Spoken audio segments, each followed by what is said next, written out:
How's everyone? Great. When I say that I'm totally delighted to be here today, I really mean it. There are different reasons for it. One, because you are one of the first congregations in Atlanta after I retired that I came to visit at your old place on Shalford Road, One World Spiritual Center. The name attracted me to your center, One World Spiritual Center. And then, beside that, I saw every one of you, and Reverend Stephanie. Are you all in touch with her, by the way? She's on my Facebook page as well. And then getting to know so many of you, I came to the conclusion that you are the closest group to the Baha'i ideals and the Baha'i Faith. Did you know that? Did you know that? Yay. You are the closest, the very closest. There are many who are close, but you are the closest. Thank you. Because you believe in those ideals. Now, I have brought maybe 10, 12 books. I wish we had 24 hours, or at least 24 sessions, so I could tell you the basics of the Baha'i Faith, which is so close to what you believe, but it's a plan. Baha'u'lláh calls it the world order of Bahá'u'lláh. We all believe in peace, right? We all believe in unity. We all believe in cooperation and all the good stuff. But Baha'u'lláh says that this is a plan, that's not my plan, it's a plan that God has given me for this age. And as the messages was read, he calls it progressive revelations. All these religions are one and the same, but they're chapters of the same book. When you read the book, you just don't read one chapter and put it aside. You need to read the book, the introduction up to the conclusion, right? Read the whole thing. So Baha'u'lláh calls it progressive revelations, which means all these religions have come and all of them have the same basic message. The basic message of love and unity and forgiveness and all. All of those things are the same, right? Basically, not exactly the same. You know, what did Moses say? A tooth for a tooth, an eye for an eye, right? And then what did Gandhi say? It makes the whole world blind, right? An eye for an eye makes the whole world blind. But we don't object to what Moses said. We say that what he said, and it's about the teachings, the basic teaching. It's on the basic teachings. But it was suitable for that time, right? And then Jesus promoted more forgiveness, right? Forgive. Now that doesn't contradict what Moses said, but was more appropriate for what Jesus was trying to say. And then Muhammad came, and then he focused on what? On justice. Now we can't say retribution and forgiveness and justice, these are different things. And Baha'u'lláh said, there's a time for justice, there's a time for forgiveness, and we have to bring it all together. So in that sense, he says these are all chapters of the same book. They all complement one another. But the fact that they complement is very important. Now 200 years ago, what was his name? Voltaire. Voltaire said, I don't agree with you, but what? But I tolerate you. I tolerate what you said. Now this is still good, but not good enough. It's according to Baha'is, according to Baha'u'lláh, we need to study these faiths. We need to see how they complement one another, but we need to see the differences and why those differences are. And then we need to understand how they complement one another and come and read the last chapter too. Not that this would be the last chapter ever, but Baha'u'lláh says that God sends a messenger at least once every 1,000 years to guide us more and more to that final absolute unity. Now we all know that 2,000 years ago, 3,000 years ago, 1,000 years ago, there was no emphasis on race unity, for example. But now in a few weeks we have a race unity that Baha'is promoted from 1957 and just saw it in your program. That is a crying need of our time, right? We need to work on it diligently. Now, true that all religions came for peace. But what did Jesus say? What I remember, that I did not come to bring peace, or something to that effect. I keep my brother's swords in the night. But when it's something to the fact that when I return, then, or when the Prince of Peace comes, then he will bring you what I cannot tell you now. Or he says something to the fact that I have many things to tell you, right? Is that what Jesus said? But you can't bear them now. But when the Spirit of truth comes, He will lead you to all truth, right? So I'm here to share with you some of that, what all that truth was or is. That's 90% of it, or maybe 95% of it, you guys, that's the spirit of the age, have come to that conclusion. You could not hold a meeting like this 150 years ago, whether it was in Europe or Africa or USA, talking about one world spiritual center, oneness of mankind, that all religions are chapters of the same book. That's the spirit of this age. And we need to come to bring it to reality. And to bring it to reality, we have to have a plan. It's good that 15, 20, 30 of us get together and talk about these things. That's always the beginning. But please, now I'll charge you $5 for those books if you buy them. But part or all of it may go to your fund. But then if you read them, because we can't do it in 10, 20 minutes, if you read them and see that it is worth at least $50, or maybe it's priceless, then I have my card. Just send me a note that says this was worth $50. But aside from that, in order for us to talk about the basics of it, I have maybe not to be enough, but every two of you could probably share one of these, and we'll just share the basic of those ideas which starts with this beautiful song that Asha sang for us, that there's one God, there's one race, which is the human race. I guess all of us have come to that conclusion, right? There's one God, there is one race, which is the human race. And also, I think you have also come fairly to that conclusion, but Baha'u'lláh has reached 100% conclusion, that there's also one religion which has been revealed to man through time, progressively revealed. None of them have anything against one another. It is man who divines. That's along the reading that we had. And in that respect, actually, I remember one passage that Baha'u'lláh says it so concisely and so clearly in that regard. He says, this is the changeless faith of God. All of these religions. This is the changeless faith of God. Eternal in the past, eternal in the future. It's all the same thing, essentially. And then there's something else he says. He says, you deny one, you deny them all. You have come to this conclusion. Baha'is have come to that conclusion. But at least 90% of the world population have not come to that conclusion.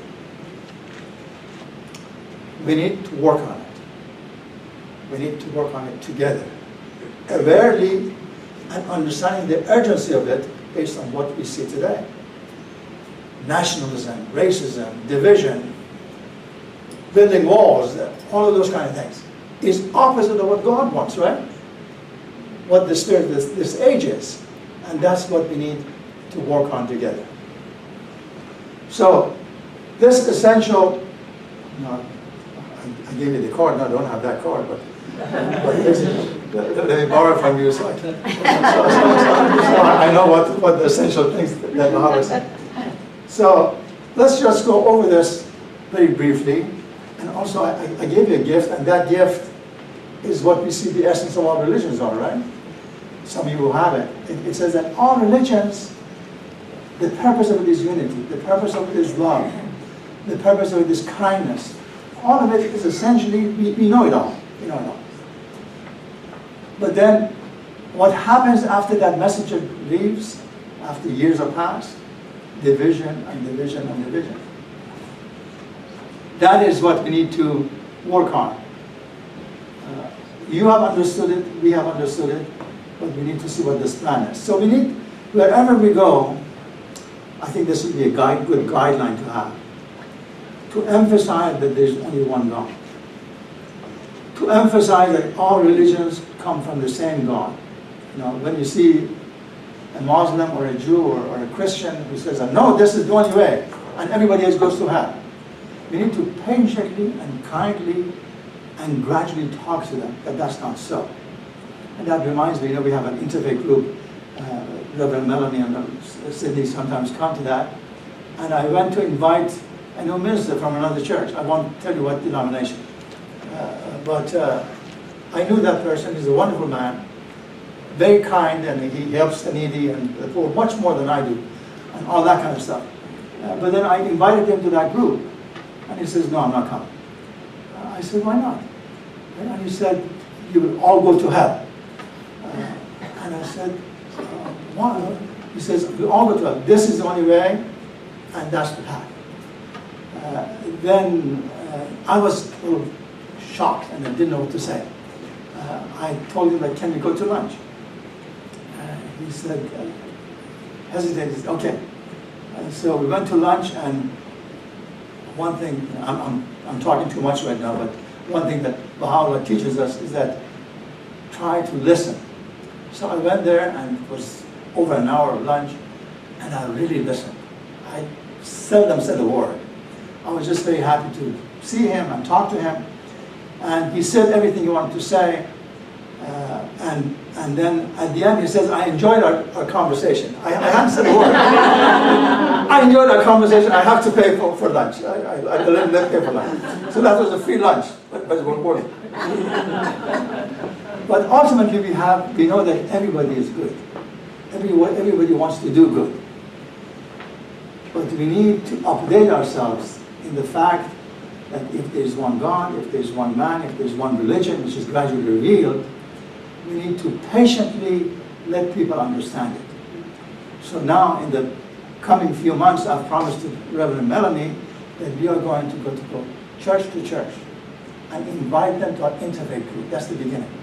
Interfaith is the beginning. Ultimately, this is the oneness of mankind and total peace on earth. What did Jesus say? There will be peace on earth as it is in heaven. One day, one of these days. Bahá'u'lláh calls it the golden age of humanity. And he says the golden age of humanity is very close. We're very near to it. We need to do this stuff. All humanity is one family. Women and men, and basically all humans are equal. The family and its unity are very important. We all know that. Or most of us should know that. Then he focuses, for every one of these he has tablet over tablet, describing in detail what he really means.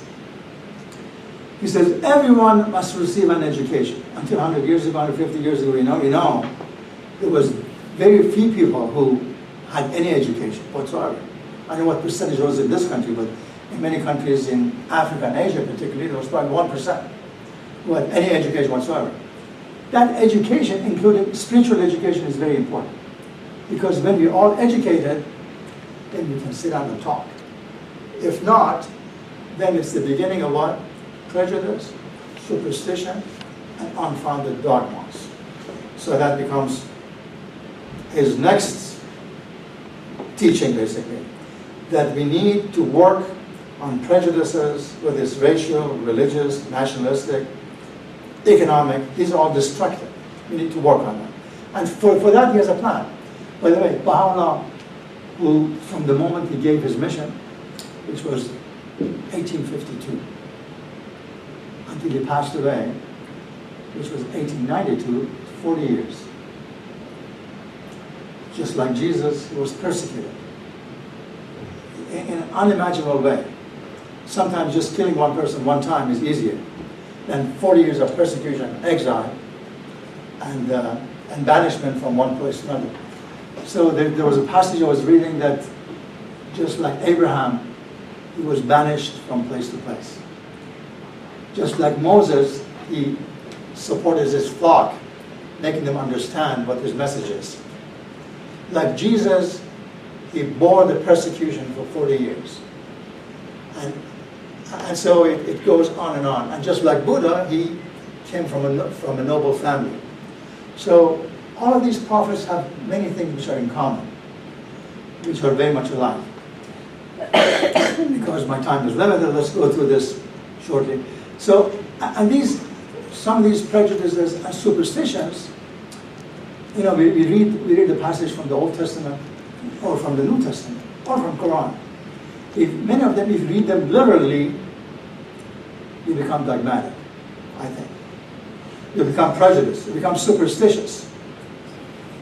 And that's why, did you talk about, that one of these principles that you'll probably see down here, is the importance of harmony between science and religion. Many of those things that we read in old scriptures are parables or stories. When we die, whether it is Moses or Jesus, we can't physically come back. Sorry if I hope I'm not insulting anyone. Spiritually we do, but not physically. When we die, we die. The body of Jesus is just the body of you and I. Moses the same way, all of them. They are human beings who are spiritually motivated to have a spiritual message for us. So Bahá'u'lláh says that anything which science rejects, true science rejects, is not really true. It's a superstition. Or you're misreading something. That reminds me of another friend who came and knocked at the door and said that she was very disturbed, agitated. She was a true believer. But I said, what's the agitation for? And I said, do you know why we live to be only 90 years old these days? We used to be 900 years old. I said, why did that happen? What book did you read? He says, it's in the Bible. And she opened the book. It is in the Bible. She was right. It's in the Bible that Hud or some of these prophets lived to be 900 years old. And I tried to reason with her, that what it really means is the duration of that manifestation. Every religion has a duration of about 1,000 years. After that, it deteriorates. For example, Christianity, so you're all open-minded people, so I'll tell you that. So Christianity, for 1,000 years, there was one Christian faith, right? After 1,000 years, it was split between the East and the West. After another 300-400 years, it was split into 400 sects. And 1/3 of the European population was killed in the holy name of Jesus. So that's why Bahá'u'lláh says that not the fault of Jesus or Moses or Buddha, but man deteriorates it. And that's the time of renewal. We have to be careful about this idea of renewal to bring us all back together. Because that's the purpose of Jesus, that's the purpose of God. 5 more minutes. Not 5 more? So we can at least go through this list. So this idea of we need to fight these prejudices and superstitions through patience, through trying to convince people what the truth is. And of course, we all know that world peace is the crying need of our time, and for which he has this plan, which, by the way, in this 40 years that he was in exile, you know, that was reason for it. Because for this, in this 100 years that he was in jail, in exile, he wrote approximately 100 volumes of books. Now, if you have time, just session after session, we'll start reading these 100 volumes. These 100 volumes, he calls the Charter for World Peace. I have some of those books for you. And then he suggests, of course, an international parliament to uphold the universal peace, which means that the time for nationalism, the time for division has passed. There has to be an international parliament who coordinates the activities of humankind so that anytime there is some kind of division, they'll come and work it out, rather than duke it out, fight it out, right? So for that, he has a plan that he discusses. Then the next one that we briefly mentioned is that religion must be in harmony with science. He says that if he says true religion agrees with science, if it doesn't agree with science, it is not really religion. It is superstition. So for that, he has lots of explanation. Then he explains in detail that we, which means every one of us as human beings, we must investigate truth for ourselves without preconceptions. As we know, most of us, 99% of us, are brainwashed by our parents, by our church, by our teachers. But one thing that he describes in detail is that this is the time of maturity of human beings. We have to search the truth for ourselves.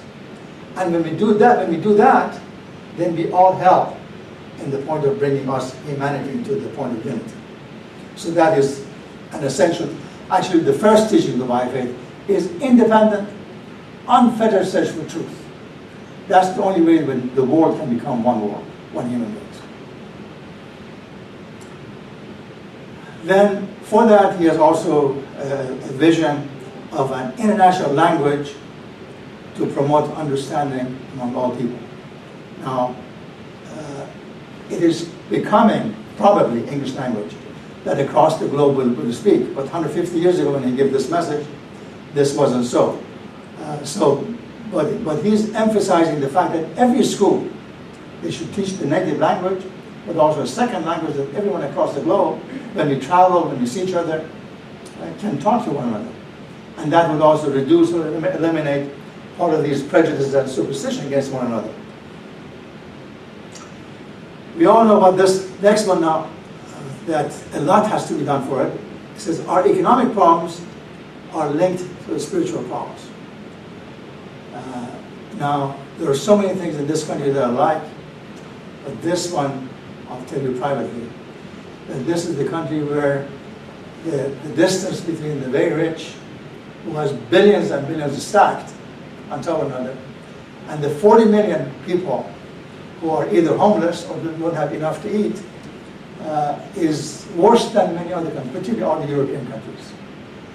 I've been to so many countries, from Finland to Norway and Sweden and Denmark and all the rest. They have been able to deal with that problem. Which means, if you have so much, fine, but you have to give part of it. And of course, even back then, 100 years ago, the Baha'i Faith suggested the importance of progressive taxation. If you have more, you have to pay more. Until 1970s, that was the way in this country too. The marginal tax rate was, I think, 78%. Which means if you accumulated $5 billion, you have to give 78% of it for the sake of others. Now, they call it 1980s, what does it call? Trickle-down economics. Which means that this is good. Give more to the very rich, and they will spend it on all the rest.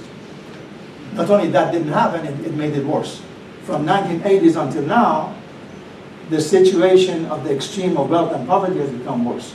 So one of the solutions is very simple: progressive taxation. The other solution is workers' profit sharing. You know, if you and I work and they pay us $10 an hour, which doesn't even pay for rent these days, it's not fair.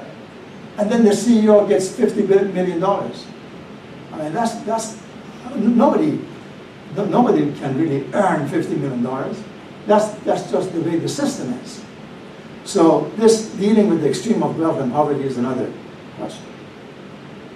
Ultimately then, Baha'u'lláh says that God's creation is essentially good, and we're all meant to be happy. So you and I are working for that thing. Now I think, and this is what I've been praying for from the moment I started driving until here, which was about an hour from my home. I prayed and prayed. This is a very special day today, because this day that Sydney, you invited me for, is the day of what we call Ascension of Baha'u'lláh. This is the day of his departure. This is the day that he passed away. So this day, that's May 28th, 1892, is the day of departure of Baha'u'lláh from this earth. And you invited me for this particular day. And then Reverend Melanie asked me to talk about teachings of Baha'u'lláh for peace, which is basically, essentially, what I shared with you. I have another gift also for you, but I may not have enough copies, so anyone who comes and give me another hug, I'll give you. The two books that I brought for you here, now from the 100 books of Bahá'u'lláh, this is the shortest book of Bahá'u'lláh.